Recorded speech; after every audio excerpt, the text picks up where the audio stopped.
बिस्मिल्लाहिर्रहमानिर्रहीम। 6th class students, subject English में हम मूसा अली कैमल के बारे में पढ़ रहे हैं। तो आज का जो हमारा टॉपिक है वो मूसा अली कैमल से ही है। पेज नंबर आप 44 से आगे पढ़ना हम शुरू करेंगे, पेज नंबर 44 से। तो कैमल की डिस्क्रिप्शन के बारे में हमने पिछले लेसन में पढ़ा था। आज हम देखेंगे that after exchanging pleasantries Dolma asked Musa Ali to tell him something about Bactrian camel. तो अब एक्सचेंजिंग प्लेजेंट्रीज का मतलब होता है सलाम दुआ। अलेक्सला के बाद डोल्मा ने मूसा अली से कहा कि हमें बताइए किसके बारे में, अबाउट द बैक्ट्रन कैमल के बारे में। तो Musa Ali asked them to accompany. Musa Ali ने कहा कि अब मेरे साथ, अकम्पनी का मतलब होता है साथ साथ चलना। अकम्पनी वर्ब है, accompany him along with his camel calf, अपने उस कैमल काफ के साथ जो उसके साथ जिसकी नोकील उसके हाथ में थी। Into the vicinity of his village, उसके यानी विसिनिटी का मतलब होता है अहाता, एरिया, अपने जो उसका गांव था उसके अहाते में चली, जिसका नाम था दिस्किट।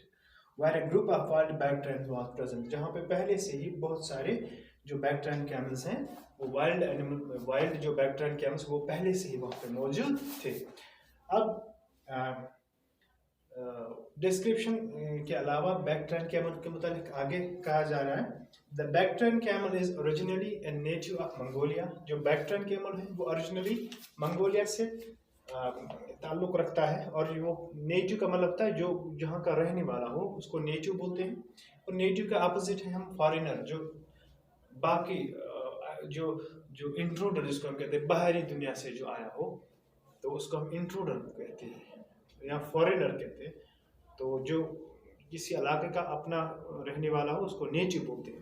तो एक्चुअली ये नेटिव है मंगोलिया का, जहाँ पे इसको हफ्त काई कहा जाता है। However, it is also found in remote areas of Gobi and Taklamakan deserts in Mongolia and China, where it was heavily hunted for its hide and meat. लेकिन इसके अलावा भी जो ये बैक्ट्रन कैमल है ये कहाँ पे पाया जाता है? इन रिमोट एरियाज ऑफ गोबी, यानी गोबी जो डिज़र्ट है वो टैक्लमकन जो डिज़र्ट्स हैं वहाँ पे मंगोलिया में और चाइना में, जहाँ इसको हंट किया जाता था। हैविली का मतलब है भारी तादाद में, HEAVILY, हैविली यहाँ पे मैं लिखूँगा HEAVILY।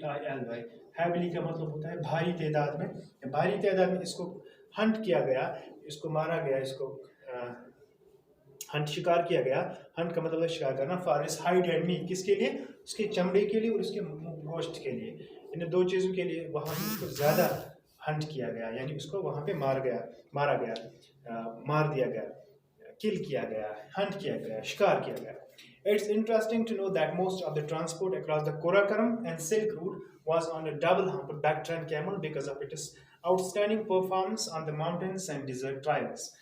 ये इंटरेस्टिंग बात है, काफ़ी दिलचस्प बात ये है कि जो मोस्टली जो ट्रांसपोर्ट कोराकोरम रेंज से जो चाइना सिल्क रोड जिसको हम कहते हैं, तो वो इसी डबल हम्प कैमल बैक्ट्रन कैमल से पॉसिबल हो सकता था, क्योंकि इसकी जो परफॉर्मेंस है वो आउटस्टैंडिंग रही है। आउटस्टैंडिंग मतलब नुमाया रही है इसकी परफॉर्मेंस, इसकी कारकर्दगी माउंटेन्स और डिजर्ट्स में, क्योंकि माउंटेन्स और डिजर्ट्स में ज़्यादातर जो जानवर हैं उनकी परफॉर्मेंस ठीक नहीं रहती है, लेकिन जो बैक्ट्रन कैमल है इसकी परफॉर्मेंस बिल्कुल सही रही है।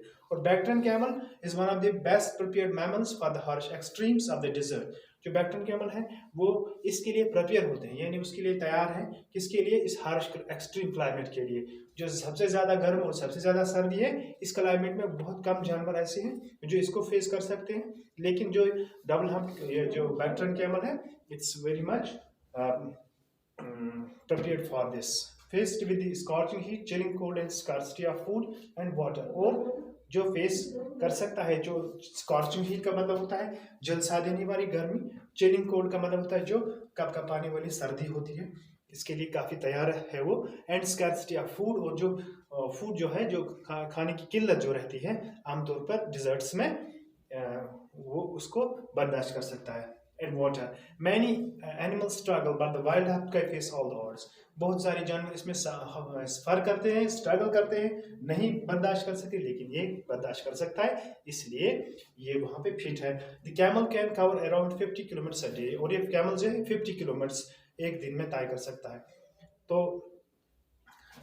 अब होमवर्क के लिए मैं आपको कुछ क्वेश्चंस दे रहा हूँ, 2 क्वेश्चंस हैं, इनको आप सॉल्व करेंगे।